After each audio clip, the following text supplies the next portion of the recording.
ஏடிம்மா உன் வீட்டுக்காரன் தான் அப்படி சொன்னான், அது தெரியாம நீ நடந்துக்கிறியா? நல்ல பக்குவம் தப்போ அப்படின்றாரு. சரோஜாதேவி போய் பார்த்துட்டு வந்துருப்பாரு விஜய். பார்த்துட்டு வந்து குதிப்பார். டேய் கண்ணா பாத்தியா, பேசுறியா, சொல்லுடா. ஐயோ நீ மகாராஜா தான். டேய் என்ன சொன்ன சொல்றா, சொல்லுப்பா. இல்லைன்னா நான் போகிறேன்ப்பா, நான் போகிறேன் அப்படின்னாரு. அதே பார்த்தீங்கன்னா படையப்பால் லாஸ்ட்டில் பேசுவார். சரி நல்லா இருக்கும். ஆமாண்டா நீ உண்மையிலேயே குத்தியாளுக்கு பிறந்தாண்டா, என்ன பேச வைக்கிறியா? வாத்தா என் அப்பனுக்கு யாருக்கும் பெத்து போட்டு போயிட்டா, நான் எடுத்து எங்கள் அம்மாகிட்ட கொடுத்து, அம்மா இது என்ன வளர்த்தா மாதிரி இவனை வளர்க்கணும்னு சொன்னானே. யாரா கேட்டீங்களா? யாருக்குமே தெரியாதே. ஆனால் என் பொஞ்சாதுக்கு இப்போ தானேப்பா தெரியும். ஒர்க் பண்ண இருக்காரு பாரு. ஸோ அதை கேட்டு ஒரு மாதிரி கலங்கி, ரொம்ப நல்லா பண்ணப்பா, நீ நல்லா இருப்பப்பா அப்படின்னு சொல்லி என்னை மனசார வாழ்த்தினார். ஏய்யா நான் தான் கேட்குறேன், என் பொண்ணை என்கிட்ட இருந்து பிரிச்சேன், இப்போ என் பேத்தியை என்கிட்ட இருந்து பிரிக்கலான்னு முடிவு பண்ணிட்டியா? வேண்டாங்க, என் பொண்ணை என்கிட்டயே விட்டுடு.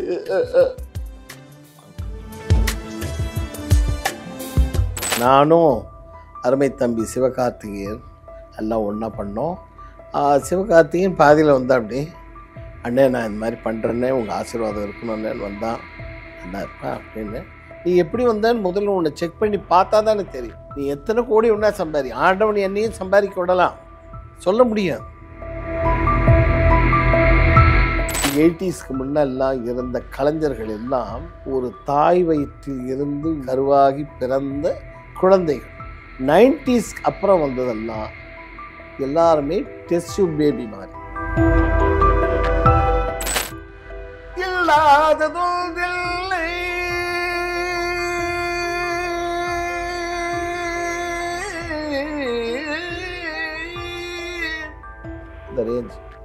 இந்த ரேஞ்சில் இப்போ பாடுறதுக்கு ஒருத்தரும் இல்லை.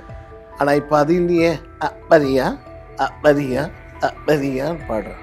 இதை பார்த்துட்டு என்ன பண்ணுறான் 10 வயசு பையன்? சினிமா உலகம் இப்போ எய்ட்ஸ் பிடிச்சிருச்சு, அவ்வளோதான். அது கொஞ்சம் கொஞ்சமாக மழுங்கி அழிஞ்சிக்கிட்டு வரும். அதனால தான் பார்த்தாங்க. நானும் ஒரு கலைஞர், கண்ணாடி வீட்டில் இருந்துனே கல் எறியக்கூடாது, நான் சொல்லக்கூடாது. இருந்தாலும்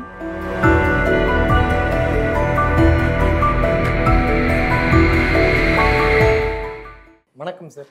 வணக்கம். எப்படி இருக்கீங்க? ரொம்ப சந்தோஷம் உங்களை சந்திச்சதுல. என்னன்னா தமிழ்நாட்டிலே வந்து லேடி வாய்ஸ்ல மிமிக்ரி கொடுக்கக்கூடிய முதல் நபர் நீங்க தான் அப்படிங்கிறது நம்ம கேள்விப்பட்டோம்.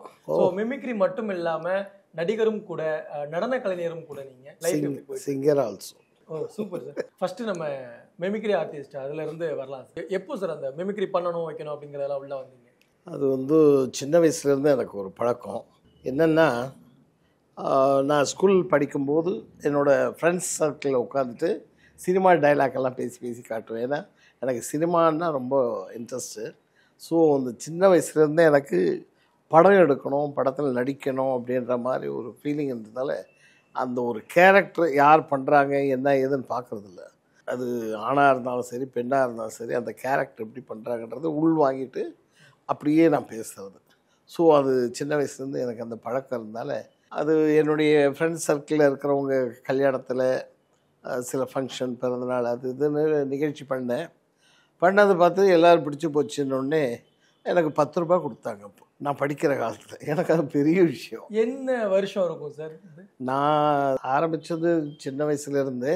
ஸ்டேஜ் ஏறினது வந்து 1979 சிவராத்திரி அப்போது திரிசூலம்னு சிவாஜி சார். அப்போது அதுக்கப்புறம் முதல்ல யார் வாய்ஸ் ட்ரை பண்ணீங்க, யார் பேசுனீங்க?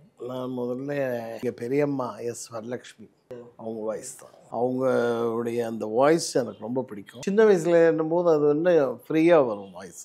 அப்போது அது மாதிரி அவங்கள கலாட்டை பண்ணி தமாஷ் பண்ணுவேன். அதே மாதிரியே பேச ஆரம்பித்தேன். அதுக்கப்புறம் வந்து ரொம்ப இன்ஸ்பயர் ஆனது வந்து சிவாஜி சார். சிவாஜி சாருக்கு அப்புறம் வி.கே. Ramasamy, VKR sir. எனக்கு வந்து விகேஆர் மாதிரி நடித்து எல்லாருமே நீங்கள் விகேஆர் சன் தான் அப்படின்னு கேட்பாங்க. ஸோ எனக்கு அப்படியே விகேஆர்னே பேர் வச்சுட்டாங்க. எல்லார் மாதிரியும் எல்லாரும் பண்ணுறதே பண்ணணும்னு நினைக்க மாட்டேன். நம்ம ஒரு வித்தியாசமாக பண்ணணும் அப்படிங்கிறதால ரேர் வாய்ஸாக பேசணுன்றதுக்காக. நீங்கள் சொன்ன அந்த 3 பேருமே வந்து ரொம்ப பெரிய லெஜெண்டரி ஆக்டர்ஸ் இல்லையா, எவ்வளோ பெரிய ஜாம்பவான்கள். Really great. அவங்க வாய்ஸ் வந்து நான் அதுக்கப்புறம் எல்லாருடைய வாய்ஸும் அந்த மாதிரி தான் ட்ரை பண்ணேன். அதே பார்த்தீங்கன்னா நீங்கள் ஏபி நாகராஜன் திருவிளையாடல் படம் எடுத்தார். நிறைய பேருக்கு இப்போ இருக்கிறவங்களுக்கு தெரியாது. பட் அந்த வாய்ஸ்லாம் அருமையான வாய்ஸ் அவர். அப்புறம் நம்ம ஜாவர் சீதாராம் பட்டணத்தின் போதல் வருவார், எனக்கு எல்லாம் தெரியும் அப்படின்னு வருவார். அந்த குட்டீஸ் அப்போ உள்ள குட்டீஸ் எல்லாருக்கும் 90s கிட்ஸோட ரொம்ப ஃபேவரட் மூவி. 70s. ஆனால் 90s கிட்ஸ்க்கு நாங்களே வந்து பயங்கரமாக பார்த்துருக்கோம். அந்த பட்டணத்தில் பூதம் அவர் டொங்கின்னு வந்து நிற்பாரு. இப்போ அது பார்க்குறாங்க, நல்லா இருக்கும்ல சார் பார்க்குறதுக்கு. அவர் தான் வந்து வீரபாண்டி கட்டபொம்மன் படத்தில் லாஸ்ட்டில் ஜாக்சன் துறையாக வருவார். அது மாதிரிலாம் அந்த மாதிரி ரொம்ப ரேரான வாய்ஸ் மொத்தம் நான் பிக்கப் பண்ணுறது. முதல்ல யாரோட வாய்ஸ் எடுக்கலாம்? யார் வாய்ஸ் பேசணும் சொல்லுங்க. ஃபஸ்ட்டு வந்து பத்மினிமா மாதிரி பேசுகிறீங்களா? இந்த பூவை பூச்சோட ஒரு சீன் வரும். ஜெய்சங்கர் வந்து தான் மகளை பார்க்குறதுக்காக வருவார். இப்போ இந்த அம்மா கோந்துடும், இட்டுட்டு போயிடுவாரோன்ற பயத்தில் அப்போ கத்தி பேசுவாங்க ஒரு சீன். அங்கேயே நில்லு, நல்ல மான ரோஷம் இருந்தால் வீட்டுக்குள்ளே காலடி எடுத்து வைக்கக்கூடாது. ஏய்யா நான் தான் கேட்குறேன், என் பொண்ணை என்கிட்ட இருந்து பிரித்தேன், இப்போ என் பேத்தியை என்கிட்ட இருந்து பிரிக்கலான்னு முடிவு பண்ணிட்டியா? வேண்டாங்க, என் பொண்ணை என்கிட்டயே விட்டுடு. டக்குன்னு ஒரு செகண்டில் அப்படியே அது அந்த ஃபீலிங். அதாவது நான் என்னுடைய நிலைமையிலேருந்து நான் பேசுறது இல்லை, அவங்களுடைய ஃபீலிங்ஸு நம்ம தான் அவங்க தான் நம்ம அப்படின்னு பேசி உடனே நான் என்னுடைய இதுக்கு வந்துடுவேன். அதனால தான் என்னை எல்லாருமே ரொம்ப அது எப்படிங்க நீங்கள் இது பேசிட்டு உடனே அப்படி இல்லை, அது வந்து ஒரு கலை, இந்த கலையை நான் செய்கிறேன் அவ்வளோதான். அதே மாதிரி சிவாஜி சார் எல்லாருமே வந்து பே இந்த பே ஏது பே அப்படின்னு இழுத்து பேசுகிறாங்க. தப்பு. யாரும் ஒரிஜினாலிட்டி பேசுகிற ஒருத்தர் இருக்கார், சிவகுமார் சொல்லி, அவர் குட் ஓல்டு ஆர்டிஸ்ட். அவரை நானெல்லாம் சேர்ந்து தான் பண்ணுவோம். எனக்கோட அண்ணன் முறை கூட அவர் அந்த மாதிரி அவர் பேசுவார். அதுக்கப்புறம் நான் வந்து எப்படின்னா ரொம்ப தீவிரமாக பேசுகிறேன். 60s எப்படி பேசினார், 70s எப்படி பேசினார், 80s எப்படி பேசினார், 90s எப்படி பேசுவார், அப்படி பேசுவேன். சின்ன உதாரணம், 1960s பேசும்போது கர்ணன் படம் பார்த்துருப்பீங்க. அதில் பேசுவார் ஒரு சீன், அம்மா யார் என்று சொல்லக்கூடிய அந்த வார்த்தை இருக்கிறதே என்னுடைய எண்ணத்தில் அது என்றைக்குமே நிலையாகத்தான் இருக்கிறது அப்படின்வாங்க. அதே 70s நீ சொன்னியா, ஏய் அவன் தான் சொன்னாந்தே அப்படியே பேசுறியா போ அப்படின்வார். அதே 80s பார்த்தீங்கன்னா ரொம்ப இழுத்து பேசுவார், ஏண்டிம்மா உன் வீட்டுக்காரன் தான் அப்படி சொன்னான், அது தெரியாமல் நீ நடந்துக்கிறியா, நல்ல பக்குவம் தான் போ அப்படின்வார். அதே பார்த்திங்கன்னா 90ஸ்க்கு மேலே விஜய் கூடலாம் ஆக்ட் பண்ணார். அப்போ பேசுகிறது தொண்டை ஒரு ஆப்ரேஷன் ஆகி அப்போ தான் பேசுகிறார். தேவர் மகன் படம், அதில் கூட சச்சி நான் கூப்பிட்றேன் உன் காதல் விழுத வேண்டாம், எதை நான் போட்டேன், நான் சாப்பிட்றேன், அதுக்கப்புறம் நீ சாப்பிட்றேன், அதுக்கப்புறம் உன் பிள்ளை சாப்பிட்றான், ஆனால் போட்டது நான் தானே. அப்படி எடுத்து பேசுறது செய்கிறது உனக்கு கிடையாது, புரியுதா? போ எனக்கு கப்பு அப்படின்னாரு. அதே பார்த்திங்கன்னா ரொம்ப முடியாமல் இந்த ஒன்ஸ் மோரில் பேசுவார். பத்மி இது சரோஜாதேவி போய் பார்த்துட்டு வந்துருப்பார் விஜய், பார்த்துட்டு வந்து குதிப்பார், டேய் டே கண்ணா பார்த்தியா பேசுறியா சொல்லுடா, ஐயோ நீ மகாராஜா தான், டேய் என்ன சொன்ன சொல்லுடா சொல்லுப்பா, இல்லைன்னா நான் போகிறேன்ப்பா நான் போகிறேன் அப்படின்னாரு. அதே பார்த்திங்கன்னா படையப்பால் லாஸ்ட்டில் பேசுவார் ஒரு சீன் நல்லாயிருக்கும். ஆமாண்டா நீ உண்மையிலேயே குத்தியாளுக்கு பிறந்ததாண்டா, என்னை பேச வைக்கிறியா, வாத்தா என் அப்பனுக்கு யாருக்கும் பெற்று போட்டு போயிட்டா, நான் எடுத்து எங்கள் அம்மாகிட்ட கொடுத்து, அம்மா இது என்ன வளர்த்தா மாதிரி இவனை வளர்க்கணும்னு சொன்னானே, ஆ யாரா கேட்டீங்களா? யாருக்குமே தெரியாதே. ஆனால் என் பொஞ்சாதுக்கு இப்போ தானேப்பா தெரியும். ஒர்க் பண்ண இருக்கார் பாரு நம்ம கணக்கு பிள்ளை, அவருக்கு தான் தெரியும். தம்பி என்னைக்காவது ஒரு நாள் உன்னை வாடா போடான்னு கூப்பிட்டு இருப்பா இது வரைக்கும். தம்பி தம்பி தானே என் தலை மேலே தூக்கி வச்சுட்டான்னு. நீ சொத்துக்கு ஆசைப்பட்டுட்டேன். ஆனால் ஏன் சொத்தை பிரிக்கணும், என் சொத்தை பிரிக்கணும்னு எல்லாத்தையும் தம்பி எடுத்துகிட்டு போட்டோம். தம்பி எடுத்துகிட்டு போட்டோம். எனக்கு இருக்கிற சொத்தெல்லாம் அப்படின்னு சீரியஸா அவ்வளோ ஒரு பிரமாதமா அப்படியே கண்ணு முன்னாடி கொண்டு வந்து நிறுத்திட்டீங்க sir. Thank you thank you. Sivaji sir முன்னாடி என்னைக்காவது இது பேசுறதுக்கான வாய்ப்பு கிடைச்சிருக்கு? பண்ணியிருக்கேன். எப்போன்னா 86 அவருக்கு 50வது வருஷம் விழா கொண்டாடினாங்க. காமராஜர் மெமோரியல் அங்கே இருக்கிற திடலில் எடுத்தாங்க. அப்போ நான் வந்து அவர் முன்னாடி மனோகரா படத்தில் அவர் நடித்த அந்த சீன் கண்ணாம்பா மாதிரி பேசுகிறேன். ஸோ அதை கேட்டு ஒரு மாதிரி கலங்கி, ரொம்ப நல்லா பண்ணப்பா, நீ நல்லா இருப்பப்பா அப்படின்னு சொல்லி என்னை மனசார வாழ்த்தினார். அந்த ஒரு சீன் தான் நான் பேசுனது அவர்கிட்ட. சிவாஜி சார் தூணில் கட்டி போட்டுப்பாங்க, அந்த டைலாக் பேசினேன். என் அருமை செல்வமே, உன் தந்தையின் நன்மைக்காகத்தான் வீரக்கரங்களை கட்டி போட்டு இந்த விஷமக்காரியின் முன்னே சிரம் தாழ்த்தி நின்றேன். யாருக்காக பொறுமை பொறுமை என்று சொல்லி வந்தேனோ அவரையே சிறையில் முட்டி விட்ட பிறகு பொறுமைக்கு எங்கே இருக்கிறது பெருமை, பொறாமை. மனோகரா, பொறுத்தது போதும், பொங்கேழு. அம்மா, தாயின் ஆணை கிடைத்து விட்டது, புறப்பட மனோகரா, புறப்படு. மகாராஜா, நம்முடைய செல்வ குடும்பம் எப்படி இருக்கிறது பார்த்தீர்களா? கட்டுண்டு தவிக்கும் மனோகரனை பாருங்கள் மகாராஜா. ஏன் சிரிக்கிறீர்கள்? செவ்வாடை தோட்டத்திலே குதித்தாட குரங்குகளே, மங்கை உரையுள் மான் உரையுள் இந்த மண்ணை வளைக்க வந்த மகா பாதகர்களே, இப்படி சிறுத்தவர் வாழ்ந்ததில் அழுதுவர் கெட்டதில் என்று ஜெகம் சொல்லும் சரித்திரத்தை மறந்தவர்களே, செப்படி வித்தையால் சேர்ந்தமிழ் செங்கோலை முறியடிக்க வந்த சிறுநரை கூட்டமே, கண்ணீரின் வலி உணர முடியாத கைவரின் கும்பலே, கண்ணீர் தொழுகி சாதித்ததை கத்திமுனையும் சாதித்தலே மறந்து விட்டு சிரிக்காதே. நொந்து போனோர் மத்தியிலே சந்துமணி சிந்து பாடும் துரோகிகளே, சிரிக்காதே சிரிக்காதே. தாயகத்து மண்ணே, உன் வீடகத்து திருவிளக்கு மனோகரனைப்பா. சோழமாதா, உன் சுந்தர தோளிலே வெற்றி மாலை சூடிய வீராத வீரன் தொடுதொடுக்கும் கொடுமைப்பா. சோழ சாம்ராஜ்யத்தின் கொலுவிளக்கே என் பழைய படம் இல்லையா, அதான் கட்டாச்சு. ஞாபகம் வச்சிருக்கிறது நீங்க சொல்றத வந்து என்னால அப்சர்வ் பண்ணவே முடியல. ஏன்னா இப்ப இருக்கிறவங்களுக்கு தெரியாது, அதனால நான் பேசுறது இல்லை. எங்கேயும் ப்ரோக்ராம் ரசிக்கிறாங்க. சொல்லுங்களேன், இப்போ நம்ம ஒரு 20 வருஷத்துக்கு முன்னாடி இந்த கலைகள்லாம் எப்படி இருந்தது, மக்கள் நம்மளை எப்படி பார்த்தாங்க, இப்போ எப்படி இருக்கு அப்படின்னு? ஒரு 30-40 வருஷத்துக்கு முன்னெல்லாம் மக்கள் மக்களாக வாழ்ந்து கொண்டு வந்தார்கள். நிதானப்பட்டு அடுத்து நம்ம இந்த வளர்ச்சி அந்த வளர்ச்சி அப்படின்னு போனாங்க. திடீர்னு அவங்களுக்கு வந்து இந்த என்ன சொல்கிறது, கம்ப்யூட்டர், அது செல்லு, டிவி, அது இதுன்னு வந்த உடனே அவங்க மைண்டெல்லாம் அப்செட் ஆகி என்ன பண்ணுறேன்னே தெரியாமல் ஒரு வேகத்தில் ஓடுறாங்க. அப்படின்னும்போது 40-50 வருஷத்துக்கு முன்னே இருந்த மக்கள் எல்லாம் தெளிவாக இருந்தாங்க, புத்தியாக இருந்தாங்க. ஆனால் இன்றைக்கி பெரும்பாலும் பேர் ஒரு மாதிரி குணமெல்லாம் கெட்டு வக்கர புத்தி எல்லாம் கலந்து நீயா நானான்ற மாதிரி இருக்காங்க இப்போ மக்கள்.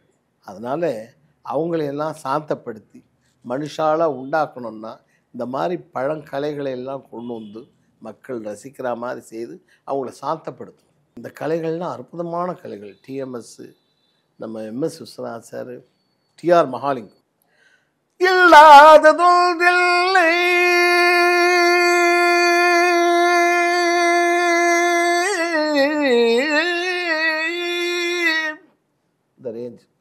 இந்த ரேஞ்சில் இப்போ பாடுறதுக்கு ஒருத்தரும் இல்லை. அவன் பாடினான்னா காலியை தூக்கின்னு பின்னாடி ஓட வேண்டியதான். அந்த மாதிரி தன்னுடைய குரலை எல்லாம் மக்களுக்காக பயன்படுத்தினார்கள். மக்கள் மகிழ வேண்டும், மக்கள் எப்போதும் அமைதியாக இருக்கணும், சாந்த குணம் கொள்ளணும் என்ற எண்ணத்தில் தன் குரலை எல்லாம் பயிற்சி பண்ணி அழகாக பாடி இறைவன் மீதும் இயற்கை மீதும் நல்லவர்கள் மீதும் பாடினாங்க. ஆனால் இப்போ அது இல்லையே. வரியா வரியா வரியான்னு பாடுறான். இதை பார்த்துட்டு என்ன பண்ணுறான், 10 வயசு பையன் 25 வயசு பையன் மாதிரி ஆடுறான். வரியா வரியா. ஒன்றும் இல்லை, நான் இது இங்கே பேசக்கூடாது, இருந்தாலும் என் மனசு தாங்கலை சொல்கிறேன். நேற்றுக்கு ஒரு செய்தியை படித்தேன். என்ன, 75 வயது ஒரு அம்மா, அவங்க வீட்டில் தூங்கின்னு இருக்காங்க. 20 வயசு பையன் அங்கே போய் அந்த அம்மாவை தொந்தரவு பண்ணியிருக்கான் ஏதோ ஒரு காரணத்துக்காக. அது எவ்வளோ பெரிய தப்பு. அப்போது நான் அவனை குறை சொல்ல மாட்டேன். அவனுடைய மைண்டை கெடுத்தது யார், அதை முதல்ல கண்டுபிடிச்சி அவங்கள தண்டிங்க. புரியுதா நான் சொல்கிறது? அவனை தண்டிக்கிறது தப்பு. ஏன்னா அவனுடைய மனசை அப்படி மாற்றி அவனுடைய எண்ணங்கள் எல்லாம் மாற்றி மிருகமாக ஆக்கிட்டாங்க. அது யார் காரணம்னு அதை பார்க்காம அவன் செய்தாங்கிறதுக்கு அவனுக்கு போய் தண்டனை கொடுத்து என்ன பிரயோஜனம்? கரண்டி எடுக்கு, கரண்டியில் எடுத்து குழம்பு ஊற்றி சாப்பிட்றோம். குழம்புல கரப்பாம்பூச்சி இருக்குன்னா கரண்டி என்ன பண்ணணும் இல்லையா? அதே மாதிரி தான் அவன் நல்ல பையன், நல்ல டைப்பு தான். அவனுடைய மனசில் வக்ரம் பூந்துடுச்சு. வக்ரம் பூந்து ரெண்டாவது அவனுக்கு என்ன பண்ணுறோன்னு தெரியாமல் தன் நிலையே மாறி போய் போடான்ற மாதிரி ஆயிட்டான். அவன் செய்து சரின்னு சொல்ல வரல, அவன் அந்த அளவுக்கு யாரை ஆக்கணும். நிறைய விஷயங்கள் ரொம்ப அற்புதமாக அழகாக நீங்கள் எடுத்து சொல்லிட்டு இருக்கீங்க. இப்போ அப்போ உள்ள சுச்சுவேஷன் எப்படி இருக்குது, இப்போ எப்படி இருக்குது அப்படிங்கிறத. இப்போ ஒரு 15 இயர்ஸ் இருக்குமா சார் நீங்கள் கலக்க போவது யார் இதெல்லாம் பார்ட்டிசிபேட்? ஆமாம், இப்போ இந்த 2007 பண்ணேன். 7 ஆமாம், பார்ட் 3ல் நானும் அருமை தம்பி சிவகார்த்திகேயன் எல்லாம் ஒன்றா பண்ணோம். சிவகார்த்திகேயன் பாதியில் அப்படி நல்ல டைப்பு. அண்ணே நான் இந்த மாதிரி பண்ணுறேன்னே, உங்கள் ஆசீர்வாதம் இருக்கணும்னு வந்தான். நல்லா இருப்பேன் அப்படின்னு பண்ண. அப்படி அவருடைய லக்கு, அது இறைவன் கொடுத்த வரம், அதிர்ஷ்டம், நல்லா இருக்கு. இப்போ அவருடைய வளர்ச்சியை பார்க்கும்போது உங்களுக்கு எப்படி சார்? சந்தோஷம். ஐயோ நல்ல, அதாவது முருகப்பன் அப்புறம் முருகப்பூ மெய்டியார் அந்த ரேஞ்சு வருது இல்லையா, அந்த மாதிரி அந்த ரேஞ்சுக்கு வந்திருக்கா அப்படின்னும் பாராட்டும். என்னை பொறுத்தவரை நான் அதுதான் நினைப்பேன். ஆனால் நாங்கள் பழைய ஆர்டிஸ்டெல்லாம் எப்படின்னா, அதுக்கான தகுதி உங்களுக்கு இருக்கான்னு யோசனை பண்ணுவோம். காரணம் என்னென்னா, நாங்கள்லாம் அவ்வளோ கஷ்டப்பட்டு வந்தோம். நீ எப்படி வந்தேன்னு முதல்ல உன்னை செக் பண்ணி பார்த்தா தானே தெரியும். அப்படி வந்தோம். ஆனால் திடீர்னு இப்போல்லாம் யார் எந்த நேரத்தில் எப்படி வருவாங்க, எவ்வளோ பெரிய ஆள்னு நினைக்க முடியாது. அப்படி ஆகிப்போச்சு. அதனால் சிவகார்த்திகேயன் கஷ்டப்பட்டு உண்மையிலேயே உழைச்சி தான் வந்தாப்படி. அந்த இடத்துக்கு வர்றதுக்கு எவ்வளோ பெரிய விஷயம் தெரியுமா, அது சிவகார்த்திகேயனுக்கு மட்டும்தான் தெரியும். அது மாதிரி ரியலி கிரேட். நல்லா வரணும், நல்லா இருக்கணும், அவங்க குடும்பம் அவர் எல்லாருமே சந்தோஷமாக வாழணும். உங்ககிட்ட பேசுறது வைக்கிறது நீங்க பார்த்து பேசியிருக்கேன். எனக்கு டில்லிக்கு ராஜானாலும் தள்ளிக்கு பிள்ளை. நான் முத யாரை எப்படி பார்க்குறோமோ அதுதான் என் மனசில் பதியும். எனக்கு அன்றைக்கி பார்த்த மாதிரி தான், அந்த மாதிரி தான் எனக்கு ஃபீல். வேறு ஒன்று, நீ எத்தனை கோடி ஒன்றா சம்பாதி, ஆண்டவன் என்னையும் சம்பாதிக்க விடலாம், சொல்ல முடியாது. இந்த கொரோனா வந்தது, அதில் எவ்வளோ பேர் போயிட்டாங்க, நிறைய கலைஞர்கள் போயிட்டாங்க. நான் போகலையே, ஏன் நான் போகல அப்படின்னு நான் நினைக்கும்போது எனக்கு ஒரு யோசனைப்பட்டது. ஆஹா, நம்மளால் ஏதோ ஒரு விஷயம் இருக்கிறதால இறைவன் இருக்க வச்சிருக்கிறான், அதனால இருக்கும். அப்படி தான் நினச்சேனே தவிர, ஆஹா நம்ம பொழைச்சிட்டோம், எப்பா நம்ம பரவாயில்ல, ஆபத்துலேருந்து வந்துட்டோம் அப்படின்னு நான் நினைக்கவே இல்லை. இது இயற்கை ஒன்றும் பண்ண முடியாது. அந்த காலத்தில் அந்த பாட்டெல்லாம் எழுதினேன். இந்த கொரோனா வந்த டைமெல்லாம் நிறைய பாடல்கள் எழுதினேன், பாட்டெல்லாம் எழுதுவேன், சினிமா பேஸ் பண்ணி எழுதினேன். யாருக்காக இது, யாருக்காக வந்தது கொரோனா அப்படின்னு அந்த பாட்டு தான் பாடுவேன். அப்போ என்ன தோணுதோ அப்படியே எழுதிடுவேன். இப்போ உள்ள கலைஞர்களை பற்றின உங்களுடைய அபிப்பிராயம் என்ன? இப்போ கோடான கோடி ரசிகர்கள் எப்படி இருக்காங்க, அவங்க மனநிலையிலேருந்து நான் பேசுகிறேன். மற்றபடி நானும் ஒரு கலைஞர். கண்ணாடி வீட்டில் இருந்துனே கல் எறியக்கூடாது இல்லையா, அந்த மாதிரி நான் சொல்லக்கூடாது. இருந்தாலும் இதை நான் ஒரு ரசிகனாகன்ற முறையில் சொல்கிறேன், தூரம் இருந்து பார்த்து சொல்கிறேன். அன்றைய 80ஸ்க்கு முன்னெல்லாம் இருந்த கலைஞர்கள் எல்லாம் ஒரு தாய் வயிற்றில் இருந்து கருவாகி பிறந்த குழந்தைகள். 90ஸ்க்கு அப்புறம் வந்ததெல்லாம் எல்லாருமே டெஸ்ட் டியூப் பேபி மாதிரி. அவ்வளோதான் நான் சொல்ல முடியும், இதுக்கு மேலே என்னால் சொல்ல முடியாது. காரணம் என்னென்னா, அன்னைக்கு பணம் தேவை தான், ஆனால் தன்னுடைய வேலையை ஒழுங்காக செஞ்சாங்க. இன்றைக்கி பணம் சம்பாதிக்கணுங்கிறதுக்காகவே நிறைய நடிக்க வந்துட்டாங்க. ஸோ பணத்தை தான் பார்த்தாங்களே, மக்களை பற்றி கவலைப்படல. மக்கள் சும்மா ஒரு ஒப்புக்கு. ஆனால் மக்களுடைய ரசனை என்ன, மக்களுக்கு என்ன தேவைன்றது நினைக்கவே இல்லை. ரெண்டாவது ஒருத்தருக்கு ஒருத்தர் ஒரு சொந்தக்காரு அப்படின்னா அவங்கள உள்ளே சேர்த்துக்கிறது, அந்த மாதிரி பழக்கங்கள்லாம் இருக்குது. திறமையை பார்த்தோ அல்லது அவங்களுடைய உழைப்பை பார்த்தோ யாரும் எடுக்கிறவங்க இல்லை. காக்கா பிடிக்கிறது, சொல்கிற எடுபடி வேலை செய்கிறது, அவங்கள தான் பிடிச்சி போடுறாங்க. இப்போ நீங்கள் இருக்கீங்க, ஒரு ஆஃபீஸராக இருக்கீங்க, உங்கள் கூட பேக் தூக்கிட்டு நான் வரேன்னு வைங்க, நான் என்ன பண்ணுறேன், உங்களுக்கு மேலே அதிகாரி ஆகிடுறேன், அந்த மாதிரி போயிடுறேன். அப்படி போயிடுச்சு காலம். அதனால் கலைக்குரிய மரியாதை என்பது இப்போ மிக மிக குறைவு. அதை ஆக்கினது யாருன்னா அவங்கவுங்களுக்கு தெரியும், அது நான் சொல்லக்கூடாது. ஆனால் என்னை பொறுத்த வரைக்கும் சினிமா உலகம் இப்போது எய்ட்ஸ் பிடிச்சிடுச்சு, அவ்வளோதான். அது கொஞ்சம் கொஞ்சமாக மலிஞ்சு அழிஞ்சிக்கிட்டு வருது. அதனால தான் பார்த்தாங்க யூடியூப்பு, நம்ம இன்ஸ்டாகிராமு, ஒரு சிலதெல்லாம் சூப்பராக பண்ணுறாங்க. பொதுமக்களே அவங்களோட இனிமேல் வந்து சினிமாக்காரங்களோட இவங்கள தான் பார்ப்பாங்க. அந்த அளவுக்கு நல்ல வளர்ச்சி, நல்லா பண்ணுறாங்க. காமெடியெல்லாம் ரியலி கிரேட். ஆனால் சில பேர் வந்து நல்ல பயிற்சி எடுத்து வரணும். இப்போது ஒரு வார்த்தை சொன்னீங்க, சினிமாவில் இப்போ இருக்கக்கூடிய அந்த சினிமா உலகமே வந்து ஒரு எய்ட்ஸ் கிட்ட இது மாதிரி ஆயிடுச்சு. நம்ம ஏன் அதை அப்படி பார்க்கணும்? அதை வந்து ஏன் அது அந்த அளவுக்கு ஏன் உங்களுக்கு அவ்வளோ ஒரு ஆமாம், இன்றைக்கி பிள்ளைங்க சரியில்லையே, நம்ம யார்கிட்டையும் ஆர்வம் இல்லையே. இப்போ சினிமா தியேட்டர் போகிறவங்களாம் யார் தெரியுங்களா? ஒன்றும் பொண்ணை விரும்புகிறவன் இட்டுட்டு போய் தியேட்டரில் உட்காந்துக்கிறான், இன்னொன்று பொண்டாட்டி தொல்லை தாங்கலைன்னு ஏசிக்காக போய் உட்காந்துக்கிறான், இன்னொன்று ஊரில் இருந்து வந்தவன் கொஞ்ச நேரம் தியேட்டரில் இருந்துட்டு போகலாமேன்னு போகிறான். இப்படித்தான் இருக்காங்களே தவிர அது ஒரு கூடாரம் ஆகிப்போச்சு தவிர சினிமாவை பார்த்து ரசிக்கிறவங்க யாரும் கிடையாது. அப்படி ரசித்தான்னு சொல்கிறாங்கன்னா அது பெரிய விஷயம். என்னை பொறுத்த வரைக்கும் சினிமா உலகம் மாறணும். அது மாற்றக்கூடிய தன்மை எப்போ வரும்னு சொல்ல முடியாது. ஆனால் யாராவது ஒருத்தர் மாற்றுவாங்க. எப்படி வந்து 1954 திடீர்னு சிவாஜி வந்து ஒரு பிரளயம் உண்டாக்குனாரோ அந்த மாதிரி மீண்டும் அந்த மாதிரி ஒரு ஆள் வந்து மாற்றினா தான் சினிமா உலகம்.